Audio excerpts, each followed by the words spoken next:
Kərimdə Allah Azze ve Celle buyurdu ki, Rəhmanın xas və özəl qulları o kimsələrdir ki, onlar yeryüzündə gəzərkən təvazu ilə gəzərlər.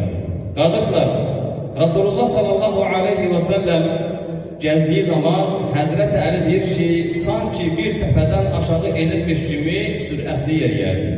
Yəni insan edir ki, bir təpədən aşağı indiği zaman nə qədər istəsə ki, asla insin, lakin bunu bacarmır. Resulullah sallallahu aleyhi ve sellem bir təpədən aşağı edilmiş kimi yeriyərdi və heç vaxt siyinləri dik, burnu yuxarıda gəzməzdi. Birisi onu çağırdığı zaman arxadan başını deyil, bütün bədəni ilə ona çöner, ona ehtiram ederdi. Hazreti Ebu Hureyre deyir ki, Allah ona razı olsun, Resulullah sallallahu aleyhi ve sellem gəzdiği zaman biz ona yetişməkdə çətinlik çəkirdik. Bu da Allah Resulunun sifətlərindəndir ki, o tənbəl değildi və bizə bir örnəkdir. Amma çox təəssüflər olsun ki, günümüzdə insanlara örnek ola biləcək bəzi insanlar var ki, onlar hətta öz dolablarını çıxaranda, geyindirəndə belə onlara yardım edirlər, kömək edirlər, geyindirirlər. Halbuki onlar özləri bunu edə bilərlər. Hətta bəzilərinə su sizdirirlər. Halbuki değerli kardeşler, bu Peygamber sallallahu aleyhi ve sellemin sünnetinden değildir. Resulullah sallallahu aleyhi ve sellem bütün işlerini özü görərdi. Hətta Hazreti Ebu Bekir 60 yaşlarına gəldikdə bir gün dəvəsinə minərkən əlindəki əsası yerə düşür.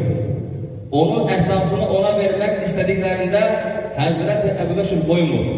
Bilirsiniz ki, dəvəyə minmək yəni asan bir şey deyil, vaxt tələb edir. Hazreti Ebu Bekir dəvəsindən özü enir və gedir əsasını özü götürür. Subhanallah. Bu da onu göstərir ki, müsəlmanların sifətlərindəndir ki, tənbəl olmasınlar.